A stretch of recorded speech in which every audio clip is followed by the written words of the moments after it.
Thank you for watching this video interview recorded for the Impact Leaders podcast, featuring leaders focusing on sustainable and impact investment and performance with purpose, sharing their stories, experiences, and advice to increase awareness in the market and highlight best practices in order to help more people, companies, and institutions transition more capital into the industry faster.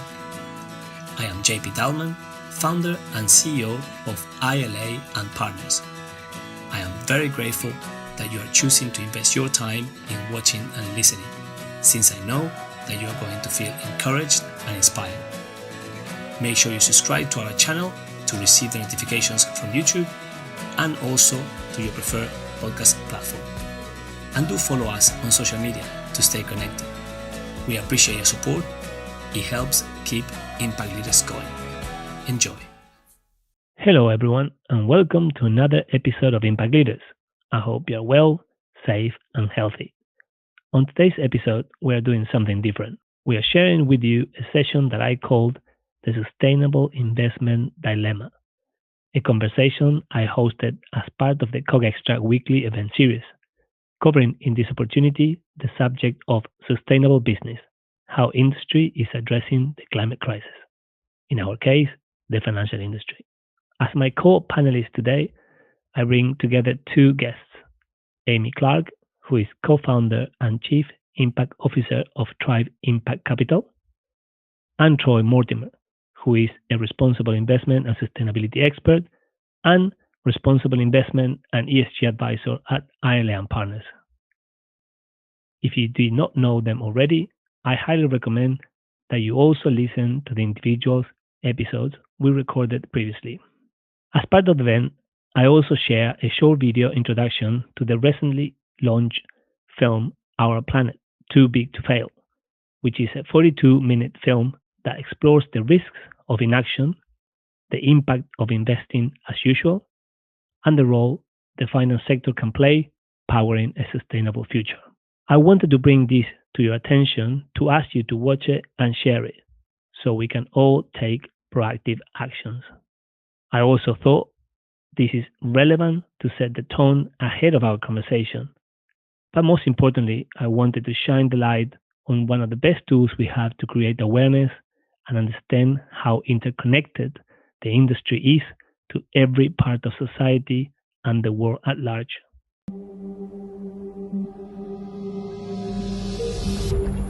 Our economic system is underpinned by the natural world and the stability and resilience it provides.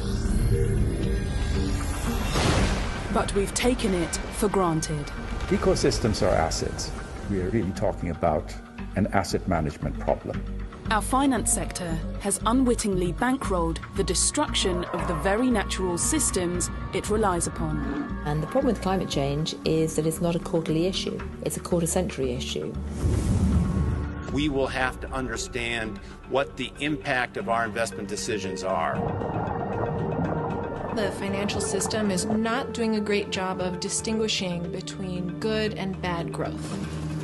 Putting ourselves on a trajectory to devastate the natural world and our way of life forever. The impact of climate change and nature loss can no longer be ignored. This becomes increasingly difficult to predict into the future and even more complex to ensure. Humanity now stands at an unprecedented crossroads. If we don't improve our relationship with nature, it's not just the financial system that's in jeopardy, but every other system to which we belong, including life itself. This film will reveal that as we rebuild our economies in the shadow of a devastating global pandemic, the finance sector has a crucial role to play in creating a thriving and resilient economy that moves away from funding the things that are destroying our world. Finance is the function to put the money behind the people who deliver change. To funding those that will ensure a stable future for humanity and all life on our planet.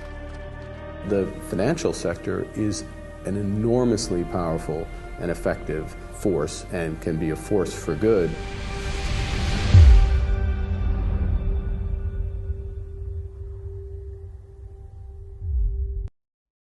Please note that we had a couple of technical challenges that were all resolved during the first few minutes of this episode, but I wanted to make sure you had access to this valuable content.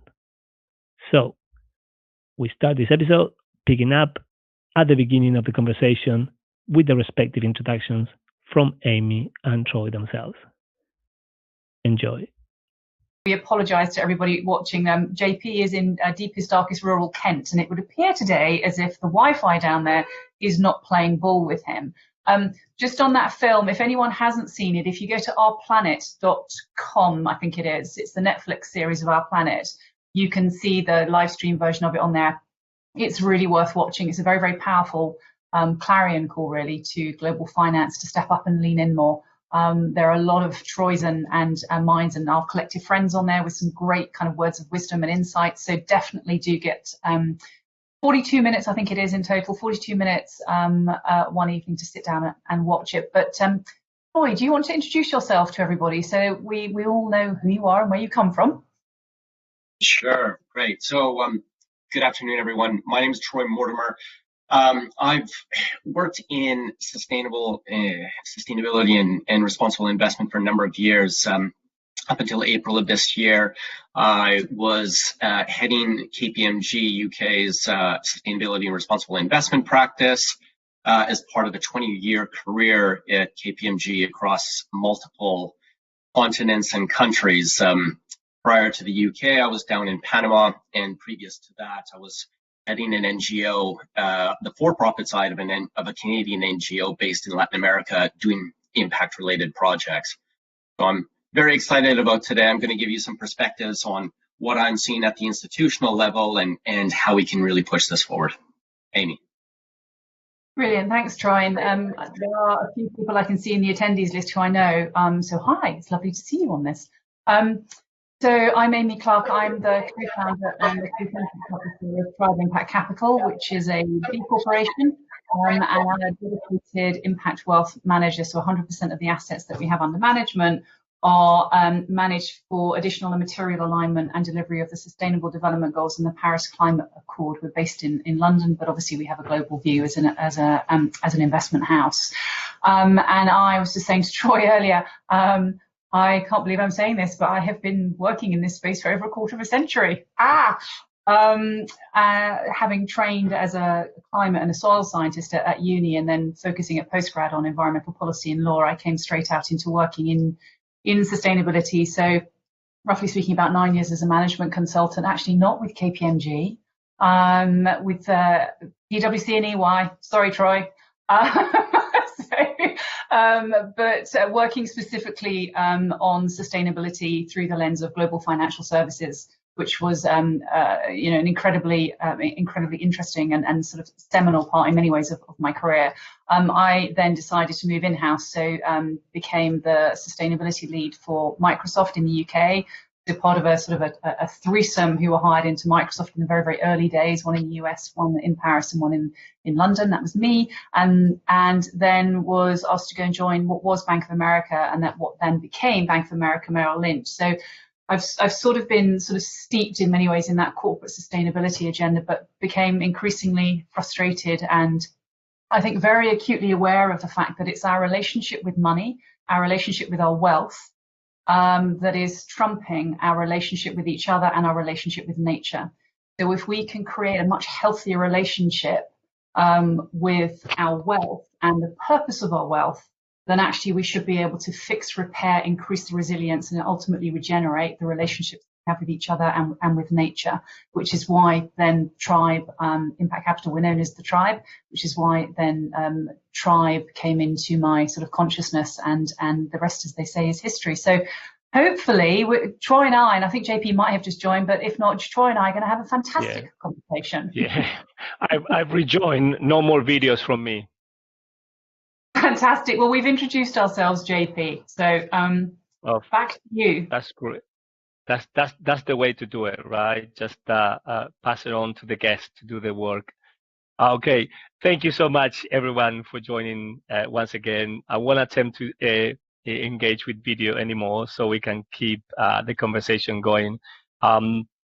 I would like to start by stating something that may be obvious, which is the reason why I picked the main title for this session to be the Sustainable Investment Dilemma. As you may also have seen in the past months, there is another fascinating documentary that was released earlier this year called The Social Dilemma. And I think there are many comparisons we could make in terms of what we have created initially, thinking that it was for a good reason, and the negative versus the negative effect that is actually causing.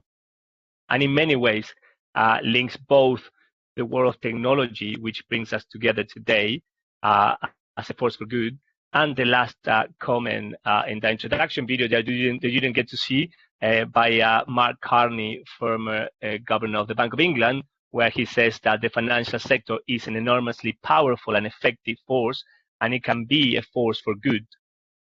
So on that note, my first question that I wanted to raise with you was, let's start with the dilemma. So can the financial sector be a force for good? And what is required for this to happen? Maybe Amy, would you like to start? I'm very happy to. I mean, I think the answer to that question is very obviously and very honestly yes. You have to remember when we talk about the global finance system is nothing but the collection of the people who work in it. It responds to the stimulus, and the stimulus is human. It's our beliefs and our values. And not last Sunday, the Sunday before, it was the 50th anniversary of Milton Friedman's seminal essay that was penned and then printed in the New York Times Magazine, 13th of September 1970. And we have to sort of look at that and say, well, at the time, that essay, that work was very much imbued and infused by the values and the belief systems that were in play then. We have to look at those values and belief systems and say, are they fit for future? Are they fit for now? And are they fit for future? And I think it's clear to see from the growing call for building back better, for global resets, that there is a real sense that the values and the belief systems upon which we have built this global finance system aren't right. They're not fit. They're not robust. So I'm a huge believer in the fact that, global finance can and should be a force for good. The same way I believe that businesses can and should be a force for good. You only have to look at the rise of the B Corp movement, which actually has the level of inward traffic in terms of B-Lab assessments, but also then the use of the B-Lab tool during lockdown has risen exponentially. So there's this real sense, I think, and shift. I think we're in 2020 is an inflection point. But what we have to ultimately do is to challenge the values and the belief systems upon which finance has been built. And this is where the role of impact investing and impact-driven investing really helps us, because what it's doing is two things. One, it's tackling the investment thesis at large. It's understanding the true nature of risk and the true nature of opportunity, recognizing what we now know. But also what it's doing is it's helping people, wealth holders, whether they're individuals or institutional wealth holders, it's really helping them reconnect with the purpose of their wealth. And when you consider that the word wealth comes from two 13th century Old English words meaning well-being, we've lost the well-being in wealth along the way, and it's become singularly focused on financial performance. We've externalized the very things that actually create good, sustainable, long-term financial performance. So it does feel like we're at an inflection point. I think the answer to your question, JP, is absolutely yes. Can it be done? Absolutely yes. What needs to happen? We as individuals within the system, within businesses, and more broadly as consumers and global citizens, need to fundamentally interrogate our values and our belief systems and then vote. And we vote every day with what we buy, what we wear, what we eat, how we travel. That is how we create the change. Excellent. Troy? You're on mute, Troy, I think, Troy. There always has to be someone who goes on mute and starts to talk. But I'm just saying that I 100% agree with that. This I see as a behavioral inertia problem, or challenge rather, for us that we have to overcome. And when you look at the behaviors of financial institutions that are absolutely comprised of individuals, we have to look at what incentivizes that particular behavior. How are we rewarding people? How are we recognizing them? Yes. How are we associating value with their actions? And I think one of those challenges for really shifting the question of financial sector being a force for good is getting that into the way in which people are recognized, people, but also those companies. So this is where it comes down to, in the public, of recognizing the reputation of those companies as being one that are either having, a contribution to what we're deeming as value, versus those that are merely putting a figure in our bank account or other statement that means something, but it's, it doesn't necessarily mean greater purchasing power at the expense of, lesser well-being. 2020, it's obvious. It's been said so many times, and we're going through this cataclysmic change right now, which despite the million deaths that have happened around the world, I think we've needed socially a wake up to say, how are we doing things? How are we really valuing ourselves, our own time, what our company does? And, time will tell whether we revert back to the old way of doing things because of this inertia, or whether we have the flexibility to actually deviate from that. And that's where I think regulation, government, and corporates have a key role to play. Yes, and on that, I would add that. So I would say exactly that point. I think is about how all stakeholders, interact. The more and more I talk to all the different parts, obviously initially the investment world, but as I learn and look at all the different parts, is how everyone plays a role. It's not just that for us to do something if the other parts don't do their part, right? And on that point, I was just going to share, as you know, I host my beloved podcast, Impact Leaders, where you both have been honorable guests. And I just wanted to proudly share that I'm about to publish the latest episode, which is an interview with Mr. Sakan Sebi, CEO of Federated Hermes International. And the reason why I mentioned that is because when we were talking about climate change and carbon investments, he shared that to solve the problem, we need three things to happen: convince the company to close down or change business models. Secondly, find alternative sources of what the company does. And thirdly, convince consumers to shift consumer behavior. So if we take these points, into consideration, and please, share with you if you agree or disagree, what steps do you think that can financial services businesses adopt to become more sustainable and to help through this, let's say, supply chain of the parts? I think there are huge things. I mean, Saka always speaks, a lot of sense in this space. He and I have had some phenomenal conversations about this. I think we have a duty of care as a system, a finance system, to transition those companies who are truly, authentically, and with high levels of integrity, wanting to transition their businesses to becoming future fit, to becoming, real delivery agents of the future that we then need. We have a duty of care to the shareholders more broadly and the universal owners, so those who may hold those companies in pension funds. But also we have an opportunity as well to transition these companies. And that's where you start to look at, the different types of asset classes, the different financial vehicles that are out there in the marketplace to do that. So I agree with what Saka's saying. I think what we need to do is to stimulate and encourage the finance system to recognize that we can transition, not all necessarily, but we can transition a lot of these companies through to becoming forces for positive change and forces for good. You look at what was Danish Oil and Natural Gas and is now Ørsted. Now, they weren't listed until 2016, so they were government owned. But for them to pivot their entire business in a relatively short period of time from a predominantly black energy company to a predominantly green energy company, and then post-IPO to be crowdsourcing in, these impact investors and sustainable investors, because we can all see that they're setting a precedent.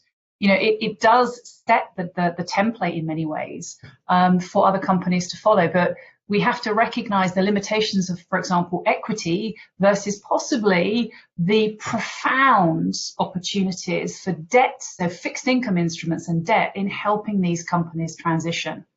And this is the role of finance, is to be having these big conversations to say, okay, where we need to transition companies, what's the toolkit? What do we have? What do we maybe need to develop? How do we do it? How do we ensure that we safeguard the capital that's already invested? Because a lot of the capital in some of these businesses is your capital, JP. It's in your pension. Yes. So how do we transition that responsibly? How do we also make sure that the people who work in these businesses have a future? They can see that they're still relevant in this new future. So that's where we talk about a just transition as well. And how can we do it quickly and effectively? And that is the role of finance as well as regulation and policy. You need the stick and the carrot. I can see Troy's nodding a lot, so I'll let Troy come in now.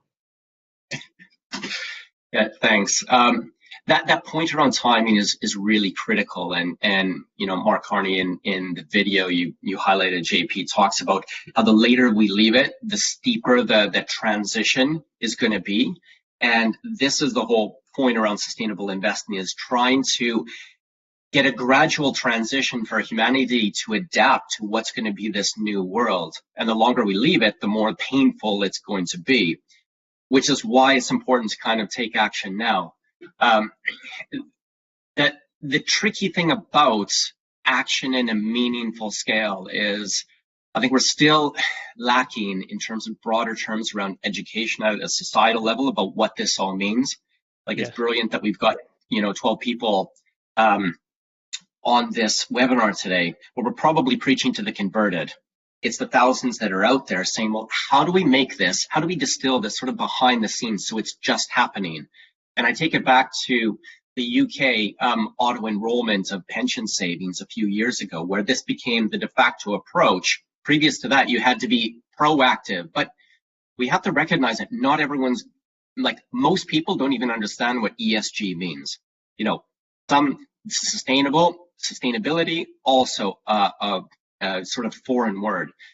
So this is where I think roles like regulation, capital requirements, and just broader measures that are going to gradually force the financial services industry to shift or realign their portfolios toward more sustainable investments is going to be critical. It's not something that consumers will continue to push as the David Attenboroughs and others come out there and the Netflix show these documentaries and start to ask questions, and that's fantastic.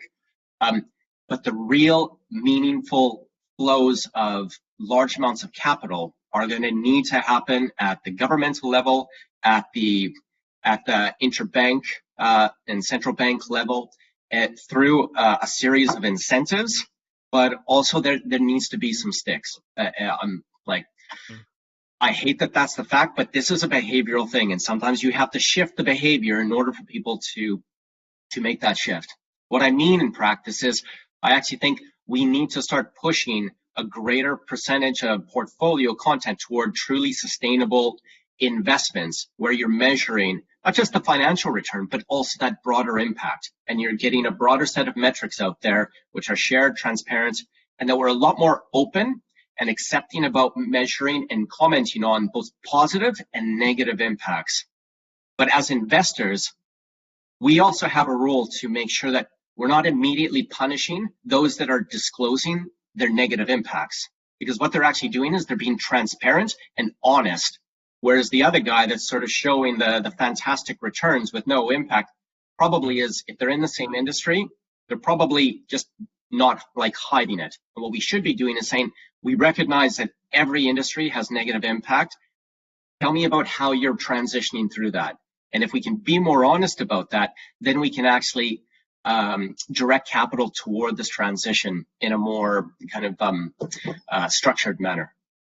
And Troy, I was going to say, because it's really interesting you raise that, because it is the whole spectrum of accounting practices, and then how do we move accounting practices on? Obviously, you and I have sat in large accountancy firms, and you do absorb obviously quite a lot when you're in that environment. And I think and myself for my sins, by the way, me started.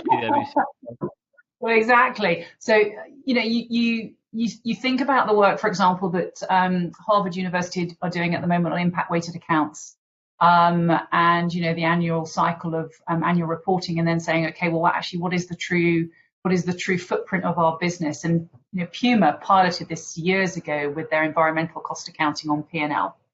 Moved on, we've got the Principles for Carbon Accounting Finance as well, PCAF, which is really starting to drive down now as well. We had the announcement yesterday of the Big Four around the collaboration on ESG and then ESG disclosure in annual reports and accounting. I think some of the really interesting work that's going on here, though, is with the guys over at Rethinking Capital, who are looking at normative accounting and valuing mission and purpose as part of the equity line on an annual P&L, and saying, well, actually, if you get a better handle, for example, on what your true equity is as a business, and you factor in intangibles, which are always quite hard, and this is what they focus on, the guys over at Rethinking Capital, is the valuation of intangibles.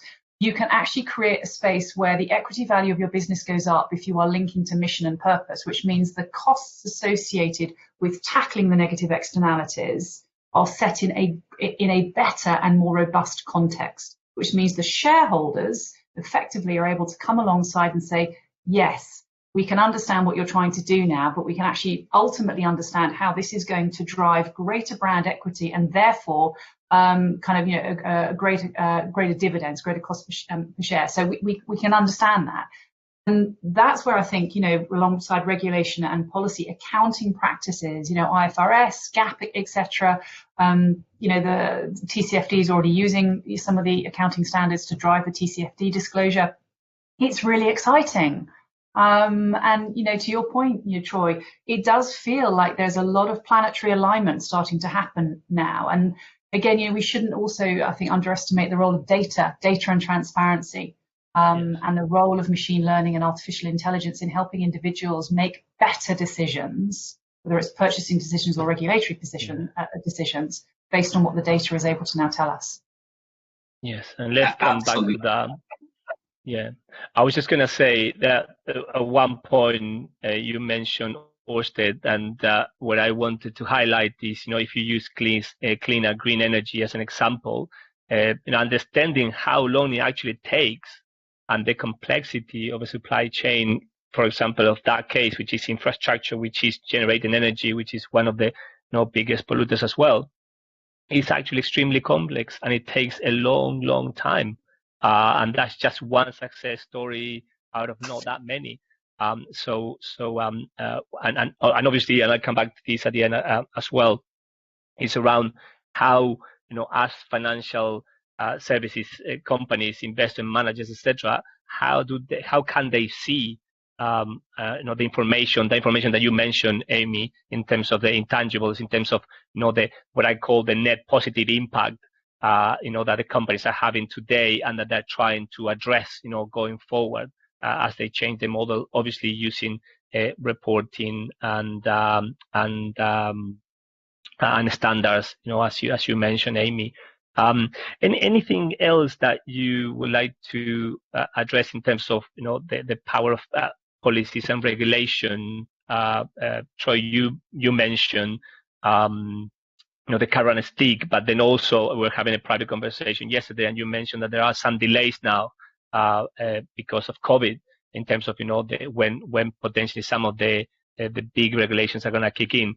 Anything that you can comment on that and maybe share in order to generate a bit of urgency? Yeah, it's a tricky one. Basically, what I'm referring to is the fact that there's been some discussion within the asset management community about whether the EU sustainable finance regulations due to come in starting from March of next year should be postponed to allow greater time for asset managers to adapt to the new regulation. And part of their argument is that the EU itself hasn't given further detail on what that actually means in practice, or the ability to actually comply with some of the metrics that they've already disclosed. That sort of additional detail is only going to be granted in January. I think the tricky bit with this is if you keep pushing back deadlines, you ultimately are delaying a problem which is only going to have greater uncertainty and greater impact later on. And if we look at how AFMD and MiFID want to kind of come in force, it's been a gradual process where, in my personal view, I think it's better that we hang on to those deadlines. We endeavor to actually meet that as much as possible, that you disclose to your regulator where you feel that you're actually still in that process of complying. And let's face it, things like GDPR, every company is still on that process of trying to work things out. So the delay of the regulatory deadline, in my view, is not the answer. It's about forcing companies to do that. Now, if you're sitting on the board, you're also weighing that off against the operational challenges of working through COVID. But actually, I think there's an opportunity here to say, what are we learning from COVID and how can we move that into this broader compliance? And ultimately, regulation will drive behavioral change, first in Europe. But if we are the sort of standard setters and the UK kind of gold plates that, there will eventually be the shift outward to global firms that might be operating in the US where their regulatory horizon is different, but because they're operating in EU markets, they will have to comply as well. Yes. JP, can I just add a couple of things which are less about structural changes and more about the human sort of the human changes as well. So there is a phenomenal podcast that I love listening to on a regular basis. Obviously yours, JP. But Outrage and Optimism, which is Christiana Figueres, obviously the lady largely attributed, the success of the Paris Climate Accord is largely attributed to. She's a phenomenal lady, and Tom Rivett-Carnac, and they interview really interesting, obviously, people in the public eye with regards to this sort of the climate crisis, but more broadly the ecosystem crisis. And I think it was earlier this week, or maybe it was last week. Anyway, they interviewed Bernard Looney, and JP knows this. I have a very cautious view on oil and gas. I used to do sustainability consultancy with both BP and Shell, where BP on Lord John Brown's watch. And we've seen a whole range of duplicitous behaviours from global oil and gas companies over many decades. So I am very, very cautious when it comes to oil and gas. We also, as an investment house, don't invest in oil and gas. We invest in clean tech and renewables because we are a solutions-based investment manager. But I listened, and I have been listening with increasing interest since February when Bernard stepped up to the CEO plate, and he's leading differently. There's a different style of leadership that is required in this new world, a very different style of leadership that is required. It's an empathetic style of leadership. It is not trying to be right all the time. It is not trying to pretend that you know everything all the time. We're moving away from this alpha sense of leadership to a much more, I would say, balanced, much more human and feminine style, much more male and feminine style of leadership, which is a more human style of leadership. And I was really struck by something that he said that his mother had told him. And I thought, this is a wonderful expression, absolutely wonderful. Bernard is Irish. But his mother had said to him, you have 2 ears and 1 mouth. Use them in that ratio. Yeah. And I thought, that's perfect. That's absolutely perfect. We need to listen more. And we also need to listen to the people we disagree with. We need to be able to understand why we have a different point of view, from theirs. What's driven that? And again, it comes back to values and beliefs, and where the common ground is and how we start to work together. And there is an increasing number of leaders coming through who are exercising those very basic behavioral principles. And this is what drives a huge amount of change as well, because it taps into that human desire to want to do the right thing far more than the old alpha style does. So I think, leadership is massive, absolutely massive. And there's another great podcast that Solitaire Townsend did recently on sex, status and sustainability. And obviously as the only female, and JP, I normally don't rock up as the only female on these types of things, but for you, I will. It's really important that we tackle the issues around not just gender diversity, but diversity and inclusion more generally. The finance system needs to be a system that serves society and serves the planet, in which case it needs to be informed and representative of the people with the lived-in experience to tackle these big issues. It needs to be representative of the society and the planet that we currently inhabit and the one that we need to be obviously focused in creating. So there is a massive push, as we know, in finance to get more women. And we're starting to see that come through. It's very, very early days at the moment, but more women in positions of influence. You know, the notorious RBG said that, you know, women need to be at every single table where decisions are being made. Are men? Yes, we absolutely do, but not just women. We need people of color. We need different sexual orientations. We need different cultures, different religions. We need everybody, a representation of everybody. And I think this plays to much more community and human-centered changes that are required in finance, rather than obviously just sort of some of the big structural policy and regulatory changes, because those take time. Now they can help drive and seed the conditions for this change to happen, but ultimately I do come back to consumers, us as global citizens. Governments respond, businesses respond when we actively vote for what it is that we care about. And I'll just make two comments. I think one specifically to what you said in terms of caring and behaviors and the use AI. But then first, I just wanted to highlight. So I think that, you know, structurally, as you mentioned, in terms of regulation, let's say for risk management, you know, we have improved, you could say, many aspects, you know, including processes, you know, KYC, structure, balance sheet, tier one capital management, just to name but a few, mostly focus on the what, right? We also had that kind of to change, you know, in financial services and the way that we were behaving, especially after the financial crisis in 2008, which is kind of the how, you know, the how we behave in the industry. But it seems to me now that it's time to add this kind of new layer angle perspective of regulation and reporting being key. But obviously, everything that you mentioned, Amy, in terms of looking at how, you know, we behave and in terms of investing, you know, sustainably. Okay? That's kind of one thought that I've been having that links back to everything that you guys were talking about. And then just I want to also, just conscious of time, touch upon the point about AI and how, you know, AI can be used and data.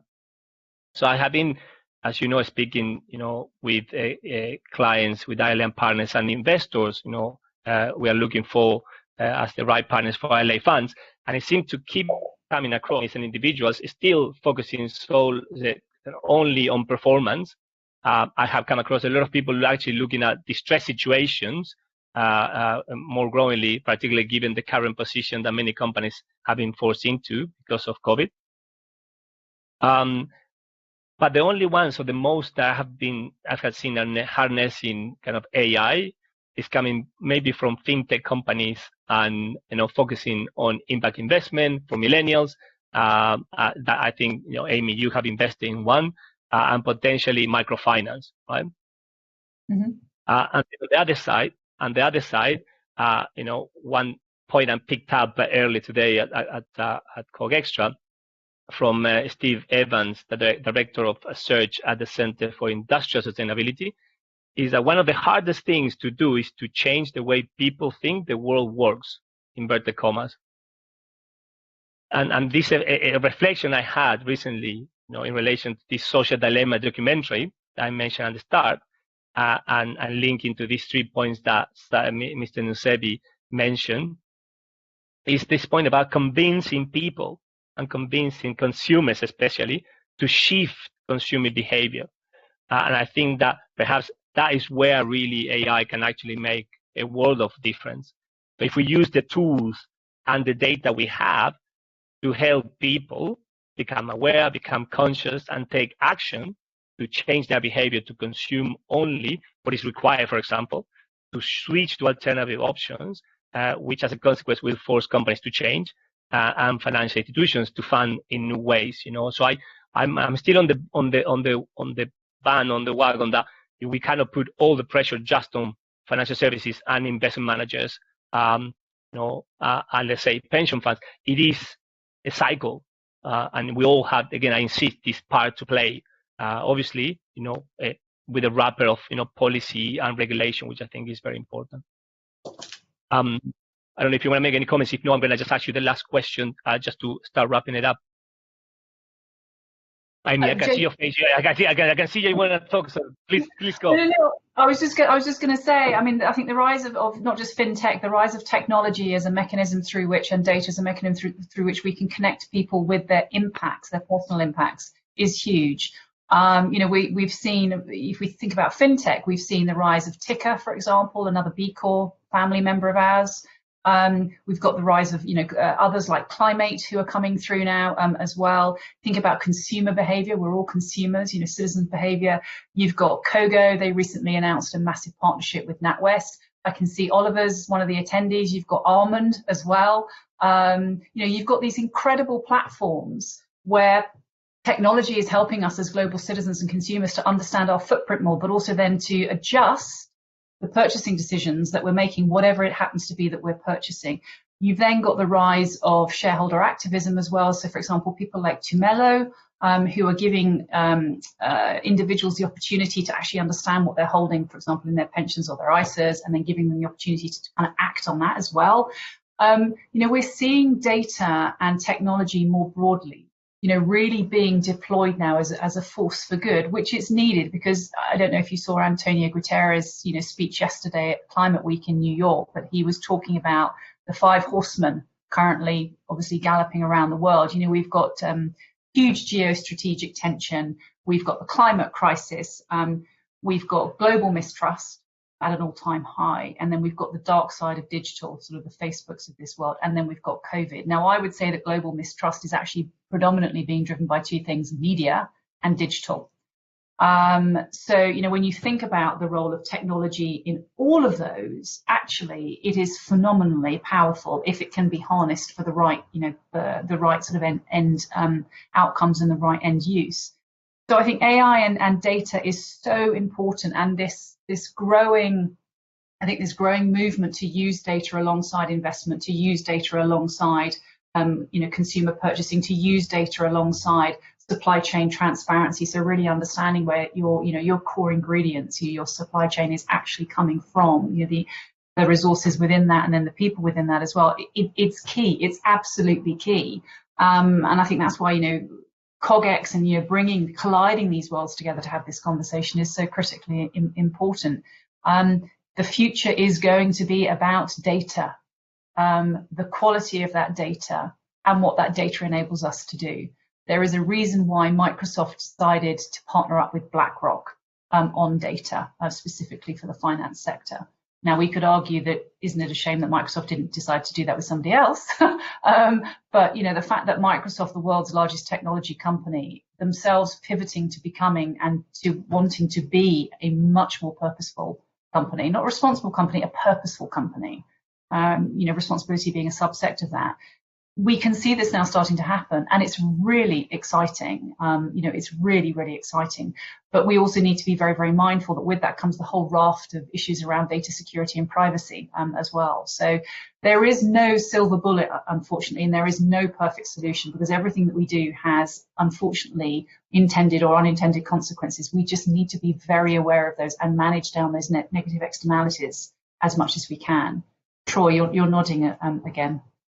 Yeah, so fantastic points. I think one thing I would add is, from a financial sector perspective, they're also in a perfect position to create incentives to drive that appropriate behavior. So as we get more clarity and transparency over supply chains, and we're looking at, do I go to the dollar store to pick up, XYZ product, or do I go to this other place? I'm understanding what the repercussions are of that. And if you look at credit card schemes that drive incentive, cash back, etc., there is an opportunity to create products that could actually, help generate an economic benefit. And if you can link that back to having a sustainable company that actually is a lower risk, then banks can effectively direct more investment to them, because they're actually a lower risk, a lower likelihood that they won't get paid back, which helps, their capital requirements. That means in practices, it translates down to consumer behavior to enable them to understand in a language that they fully get, of actually, I can, ceteris paribus, all things equal, go for this product that is more sustainably sourced or has lesser impact than this other one. And that education side is there. It's that premium that we're starting to see gradually shift. We've seen it with things like fair trade and other labels. It's a slow and gradual process, but we need to speed up that incentivization process to change the consumer behavior. Absolutely. I mean, JP, there's a couple of really interesting. Well, there are loads of there's all good questions in the Q&A, but there's a couple there that are particularly, I think, interesting, especially sort of personal hobby holders of mine, talking about data-driven investing. Do we need to move to data-driven investing? Ultimately, that's what the passive market would say that they do. It's a rules-based investing paradigm based on the data.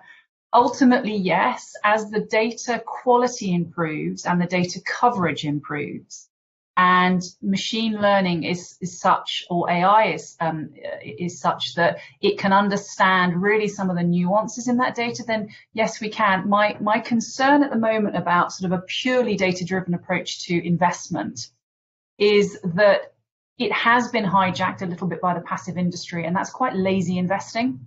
We're seeing ESG funds that are coming through, passive ESG funds that are coming through that are holding the very companies who we need to transition, but who are currently demonstrating no intent to transition. So, when you are holding somebody's values in one hand as keenly as you are holding their aspirations for financial performance, you can't do that.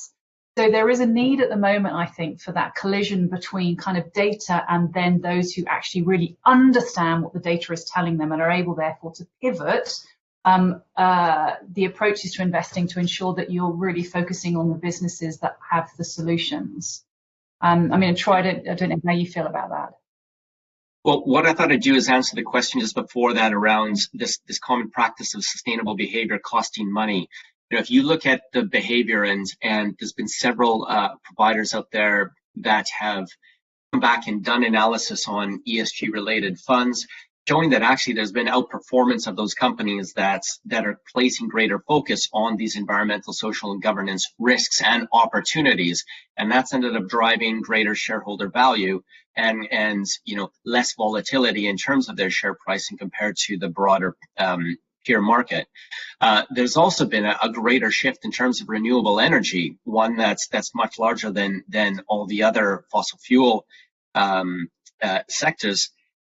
So there's increasingly that economic and that empirical argument that investing sustainably actually just makes good financial sense, as well as being something that is going to help the planet. And that's really important to populate and convince those skeptics with that economic data, with the language that they know. I think, I was going to say, Troy, it's a really important point to make, because people often ask me, how many times do you have to defend what you do as a business? I don't. Now, when I set Tribe up and when we went out there, a lot of people were, oh, well, ESG investing, and let's be clear, we don't do ESG investing. We go way beyond ESG-based investing in what it is that we do. But there was still that sense of it, you're going to compromise financial performance as a result of adopting this kind of investment paradigm.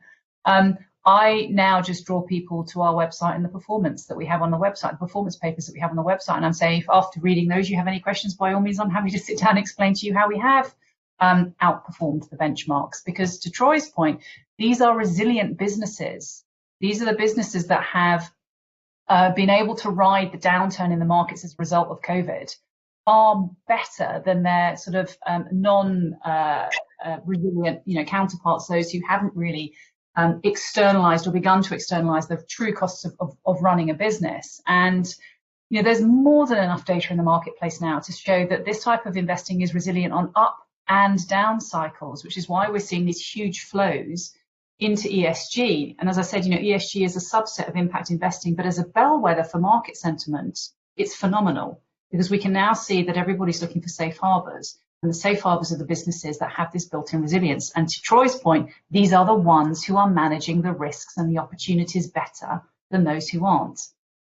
So we're starting to see some seismic shifts, I think, out in the marketplace, and that there almost is now no room for the discussion of, impact-driven investment means you compromise financial performance. You know what? In some instances, you might, depending on the nature of the deal. But at a portfolio level, I think there's enough evidence out there to say far from it. In fact, completely the opposite. That's a great point. Every investment involves risk, and that's really important. But like, consider that if you've got greater visibility over the impact that you're having, and this is where it goes down to investor behavior of, we don't if we gain 100 pounds in our portfolio, there's a certain amount of happiness we have in it. If we lose 100 pounds, we feel that commensurately more, because even though they're the same loss, even on an unrealized basis. What impact investing and reporting on that can do is, during that transition where we might be down 100, if you know that actually your capital is being good for these other achievements, what that does is sort of say, well, I understand that there's some volatility right now, but I know in the meantime, I'm actually investing in something larger. And what you see is, over the longer term, it starts to come back in the financial returns, and you also get the impact, which is great for feeling good about it, but also that legacy point.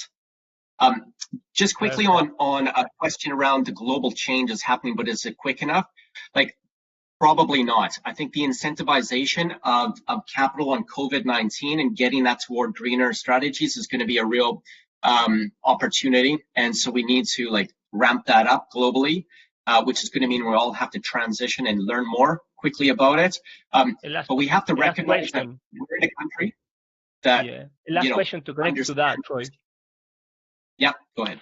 A last question related to that is, how do we fund, initiatives that can help us, accelerate, in the context of the event today, they talk about funding these moonshot climate initiatives, right? But, within our sector and our businesses, what do we need to do to accelerate, to make something happen that is completely new and different? Because I made the point before that things take time. Right. Okay. That would be the last point, and then after that, we'll make a final comment and we can finish. Every one of us has a pension, pretty much.